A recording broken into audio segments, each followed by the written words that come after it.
Hello, it's me, Philip, and this is a Grandstand Firefox F7, and it came out in 1983. It's also known as an Astro Thunder and a Galaxy X6.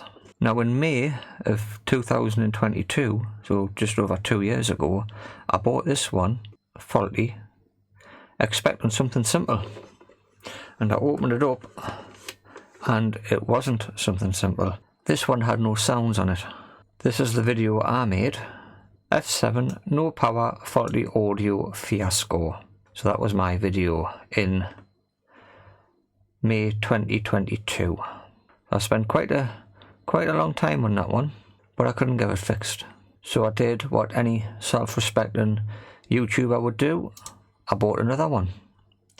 Now this second one that I picked up wouldn't switch on. So I was hoping for something easy like a broken transistor. But again, there was nothing simple about this one to fix. I was hoping to get one fixed and compare them. It was so long ago I forgot what happened. So I've actually got listed here both Firefoxes are cursed with faulty CPUs. Eventually I swapped the CPUs and it proved the fault was with the chips. So they can't be repaired unless I find replacement CPUs. And I spent ages on these. I even drew up a schematic. So I downloaded KiCad, I think it's called, and learned how to use that and draw a schematic, but it didn't help. Skip forward, or should I say kip forward, to January 2024, and well, I can relate to that. Kip's bought his own Firefox F7 and it looks like he's gone through hell with his as well. Kip's gave him just as much trouble as mine did to me. That was in January, so he went out and he bought a working one. So in July he came out with another video revisiting his version, a short story. It's a no-go, couldn't get it working. Kip's motherboard was so corroded he didn't have much chance. So to help Kip out, I sent over my damaged boards to see if he could use some of the spares off them. And in August he came out with his final video on the F7, and this is what he said at the end of the video. But yeah, I just can't afford to waste any more time on this. So best thing to do is bundle this back with Philip's boards and send them back to him, and maybe he can take the chips that he needs off this one and hopefully they still work to fix his. So, you know, maybe we can get one or two of these working from this now zombie board. Now as soon as Kip said he was going to send them back for me to have a look at, I thought, you've got absolutely no chance. I am sick to death of these Firefox F7s. Between we've got 5 videos and we haven't even got a working one. But the other day I did indeed open the box that he sent out and I started to have a bit of a poke about. Now I'd just like to point out that I was not keen on starting this video, so I just hit record and started working. I'm just looking at these two boards, and this is Kip's and this is one of mine, and I've had them both plugged into the power supply. The screen on mine on pin 1 was getting around 40 volts, or negative 40 volts, but Kip's was only getting about 3 to 5 volts. So I think there might be something wrong with Kip's power supply to the screen, but mine I think's okay. I was just about to do was to take this main CPU off here and swap it over with mine to see if it sorted the problem out. But as I was just about to do that, I heard a pop and one of these has gone short circuit because one of them started drawing the full 1.5 amps from your power supply. So I've got them both hooked up here. So I'm going to disconnect Kip's board and I'm going to hook up mine and power back on. My board's drawn 1.5 amps. My board's gone short circuit. Let's take that off there. Plug Kip's back in. Power back on. See, Kip's board is only drawn 0.09 of an amp. So very little power. But mine has gone short circuit. So what I'll do, I'll turn it down to 1 volt and power mine back on. Now oddly, at 1 volt, mine's only taking 0.03 of an amp. I'm going to turn it up to 3 volts. 3 volts, 0.8 of an amp. Ooh, it's the little voltage regulator there. I think's popped. I'm going to bring in my second board. So we'll call this one fill 2. We'll quickly put a supply on here and see what that does. Let's try this. Right, I'm going to give this one the full 9 volts. Right, now that's gone short circuit. That's took a full 1.5 volts. Why is that one short circuiting as well? I don't understand it. These are supposed to have 9 volts, aren't they? Is my power supply putting out 9 volts? Yeah. That's really strange. Right, I've had a bit of a setback to start off with because I was putting 9 volts in and I think it should only be 6 in. So my screen gets negative 33 volts on pin 1, but I'm not getting any voltage on pin 1. Yes I am, I'm getting minus 4.5 volts on pin 1, what I take to be is the CPU. Pin 1 on this chip, nothing. Of course pin 1 may not be the voltage, but I'm getting nothing on that one. So let's try Kip's. Kip gets negative 3.5 on the CPU, and on pin 1 of his display he gets nothing. Pin 1 on this one, he gets negative 6. So he's getting voltage to this chip, but I'm not. He's getting voltage to pin 1 on the CPU, which I presume is a CPU, but he's not getting any voltage to the screen. Now he's got a couple of diodes at the back here, minus 4 and minus 4. So it's possible his is running, but not displaying anything on the screen. So back onto mine, negative 35 and negative 37 on the diode there. So where do those diodes go to? This is my schematic. If I remember rightly, this is the screen. Pin 1 and 2 go to pin 2 on the TX30, which is the DC to DC converter, I believe. The screen gets voltage on pin 1 and 2 and 30 and 31 from pin 2 and pin 6 on TX30. Right, so I'm doing some comparisons between Kip's, which is this one, and mine, which is this one. Now mine, if we go to the DC to DC transformer, I get negative 35, well negative 34.5, and on Kip's I get nothing. Going round, we'll go around in a clockwise, so I'll call up pin 1. Pin 2 on Kip's, I get nothing. Pin 2 on mine, I get negative 34. And I'm sure they go to pin 1 and pin 2. Pin 2 comes along here to the VFD display. Pin 1 comes up through these two diodes here to D75. Pin 5 on D75. So there could be something wrong with Kip's DC to DC transformer. Now it's getting power there, 5.8. Mine gets 5.8. Pin 3 on mine could possibly be ground. It is. Pin 4 is 5.6.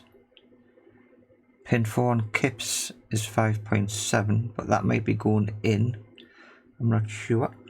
Mine's doing nothing there. Nothing there. My top pin is negative 33. Kip's is nothing. So I'm wondering if his transformer's faulty.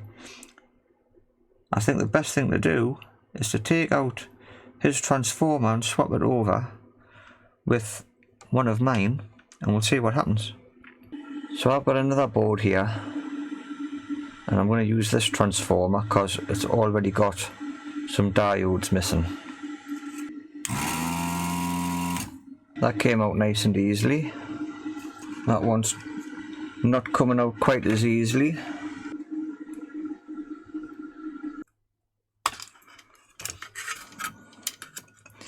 Wow, you made us work for that. I can see some green corrosion on the bottom of them pins. That might have ate through the thin wires. broken wires, look. So all you've got to do is line up. There's a little arrow there to the board. Let's see if we can get one of them pins tucked in.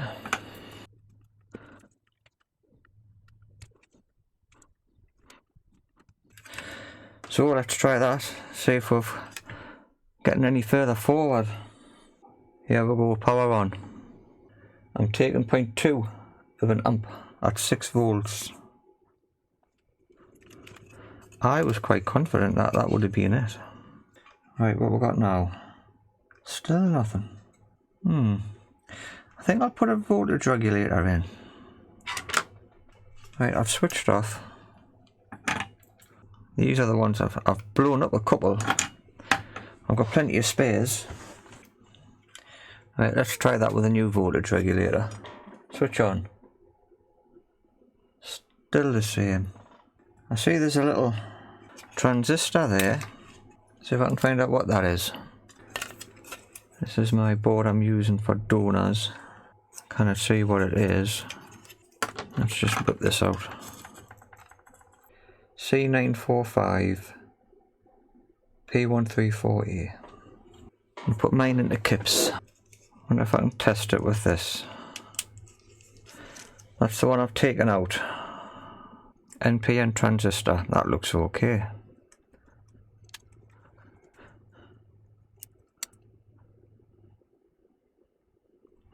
Both look okay. That's a shame. Let's go back to what I was doing earlier, and we'll just follow these voltages and compare them between both systems. So we've got all the negatives connected up. So we'll switch on. We've got 5.8 on the input, 5.8 on the input. So we'll come up here to this middle pin on that little transistor, 5.8, 5.8. Top pin on the transistor is nothing. Top pin on the transistor is nothing. Bottom pin on the transistor, negative 1.9, and nothing on mine. So is there something wrong with my transistor? Middle pin on the MOSFET's 5.7, 5.8. That one's ground. That one's 5. That one's nothing. And that one's nothing. So the difference on mine is I've got no voltage on the bottom pin, and Kips has negative 1.9. So I'm going to turn off, and I'm going to whip that transistor out on mine and test it. Oh no, not damaged part. So we'll put that in the damaged pile. And we'll put this one in. That's the known working little transistor in mine. And we'll switch on. So what have we got now? Yeah, 1.5. He's got a negative 1.9 and I've got a plus 1.4. How does that work out? How on earth has he got a negative? I've got plus 1.4 and he's got a negative 1.8. What's happening there? I'm a capacitor missing on this board. Yes, I am. What else could I be missing? I'll take that out of the spare. I'm going to have to thoroughly examine these boards, compare them and work out if I'm missing anything. What I could do, I could strip all 3 boards and start building up one, checking every component as I go along. It's a lot of work. I have to put this in here. I don't think that was the fault with mine.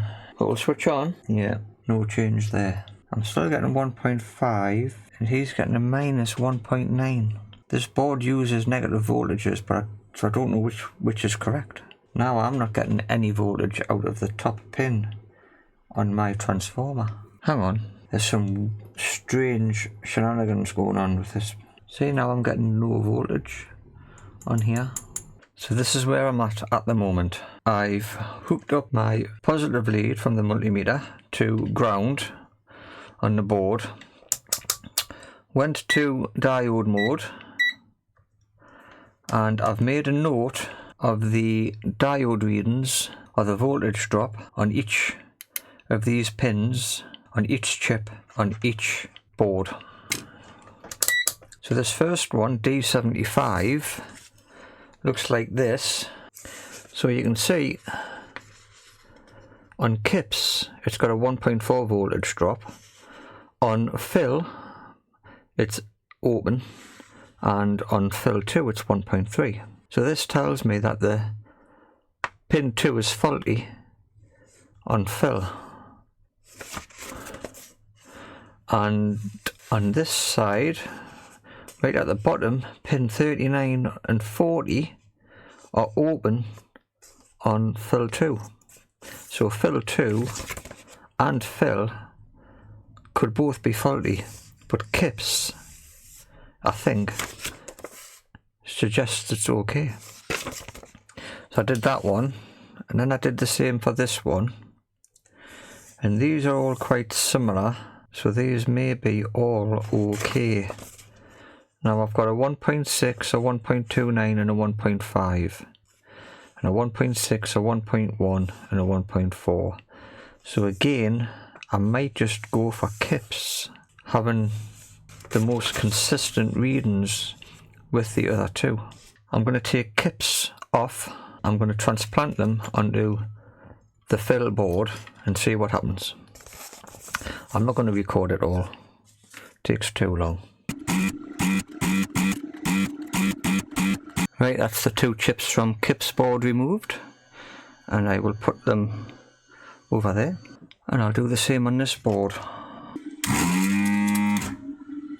I think I've got a blockage. I remember it coming with this. It's not doing anything. No, I don't think it's working. It's not sucking up. I'll switch it off. I'll see if I can empty this.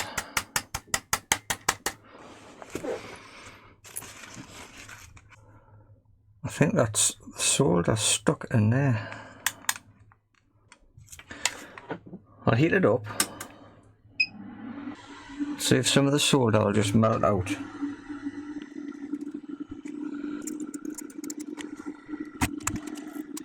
I've managed to push that down from there. Is it going to come out that side? Must be close. That's going right to the tip. I don't want to splash myself. I've got glasses on, so I've got some eye protection on. Oh yeah, flippin' hell, that's hot. Wow. Woo.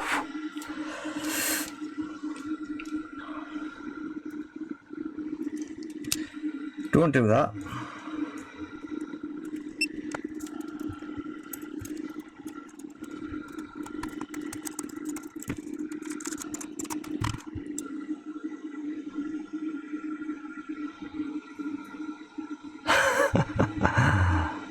I might have a bit of a...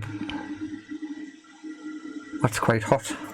Right, anyways, that's gone all the way through. Sure it has. Must have. Right, turn it back off. There's a little big blob of soda there, I don't know where that's came from, so I think that's it. My fingers are burning now. Ow. I don't think they'll blister. I might do though. Wow! I don't know how I'm supposed to get that back in there. That's how. Silly idiot. Right, back in business. Oh, that's hurting. Right, well that's the chips out of the good board. Well, it was the good board, but I've popcorned it. But I've come this far, so I may as well crack on. I'm going to clean up these holes and put the Kip chips on. Right, that's both chips in place, and I'm going to solder it up.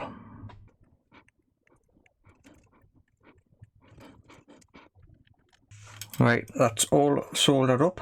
I haven't cleaned up any flux, but I'm going to have a bit of a tidy up, and then we'll test it. Because I'm done for the night.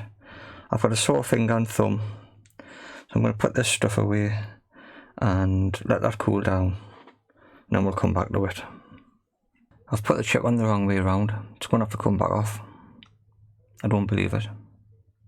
Right, let's start again. I've swapped that round.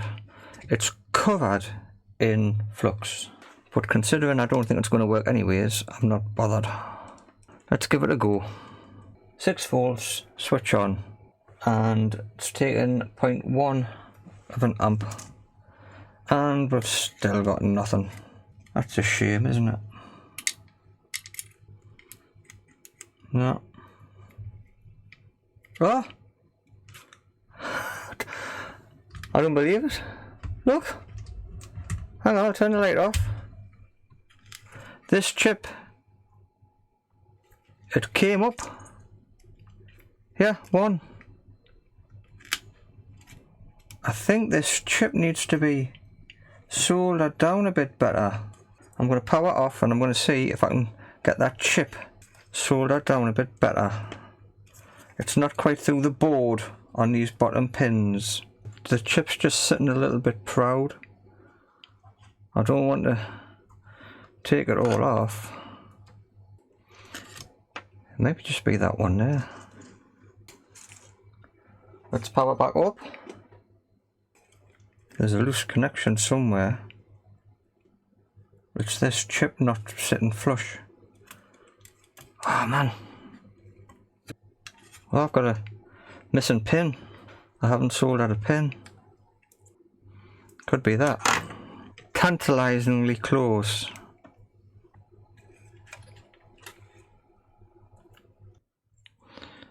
Look what I found. I've gave the board a good clean up, and look what I found. That, I think, is the answer to my problems.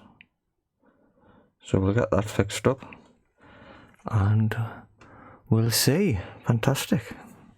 I'm thinking about running a piece of jumper from wire from here to here, or just put a big blob of solder on that wire there, or both.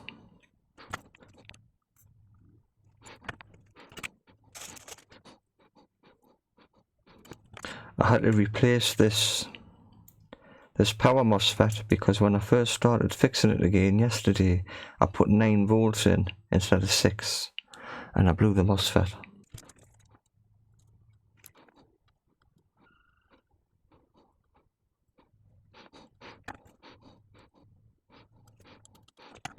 There you go, I think that'll do it. This one's came up, but I think that's going to be okay. Right, is that it? Can I finally say it's going to be fixed? There's only one way to find out. Okay, 6 volts. See if the screen comes on. Are you ready? Go.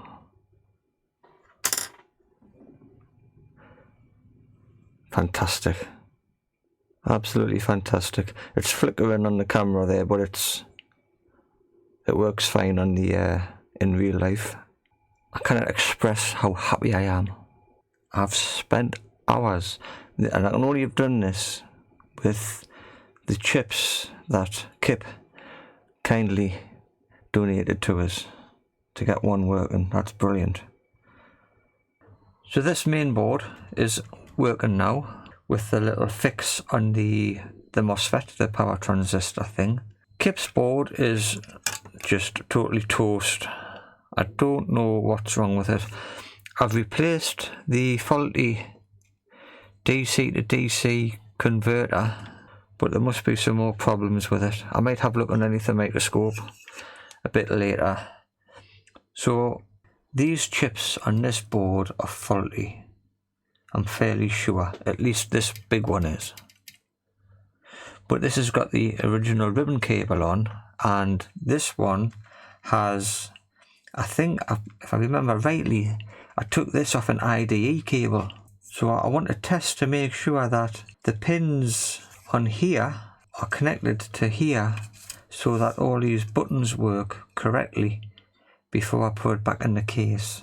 I don't really want to take off this one and put it on this one, because I think there's still a good chance, although I'm a few diodes missing, I might be able to use the diodes of Kip's board on here and get this board working, perhaps at a later date. Of course I need a new chip. It would be interesting to take that chip off, which I know is working, and put it on that one, but I don't want to risk damaging this board any further. All 3 boards have had so much work done on them. They practically fall into bits every time you touch them. So this one's going to be a half working spare. Kip's is just totally dead, I think.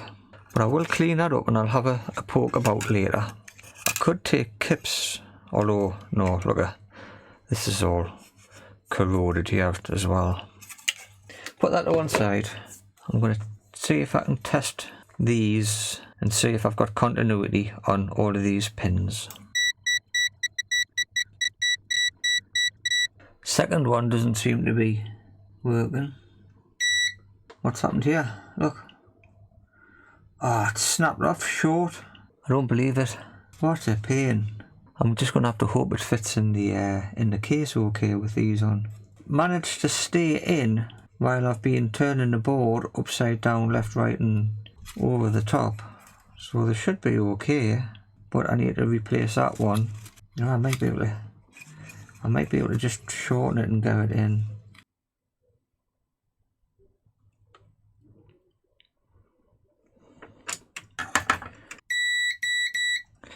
Okay, so what's next? We need to remove these.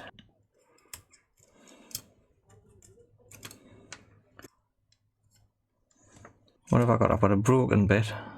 That's the top of the joystick. Power adapter. Buttons. Possibly off there. Right. Speakers. So I've got two very dusty cases. Both quite similar condition wise. Don't really think it matters which one I put it in. That one looks like it's got the better screen. We'll go with this one. So that's where the speakers go, obviously. I'm going to give this a clean out. I may as well give that a good oh no. What's the other one look like? They're better. Right, so I'll use the best piece as I go along. I'll go and give this a scrub out and we'll just take it from there. So I've got the negative and positive from the battery terminal to the jack plug and positive and negative to go to the board. I've looked at both mine and Kip's original videos for this and I'm pretty sure these are wired up correctly. So we'll switch on power supply and this is the on switch. And it does indeed come on. So I've got left and right speaker. So we'll turn this one on.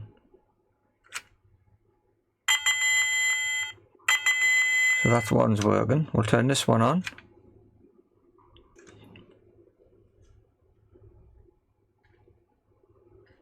That one does not seem to be working. So I start a game. So start is stop. Well, select is the top one, and we're on one at the moment. Oh, well there you go. The speaker is working then. Because I've got the right one is off and the left one is on, so the speaker is working. Left and right's working. Fireworks. Now it's gotten up and down, but I cannot see a place on the screen for your ship to move up and down, so I don't know what that's all about, but that's working spot on. Right, switch off. I'll just give it a bit of a wipe.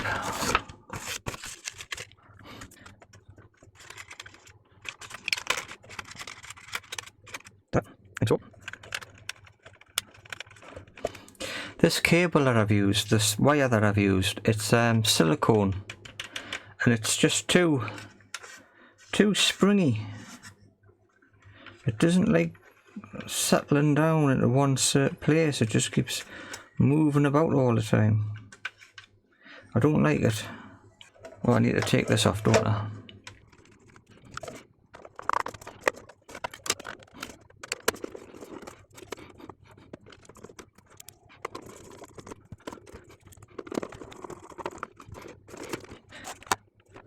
Pop this little thing back on.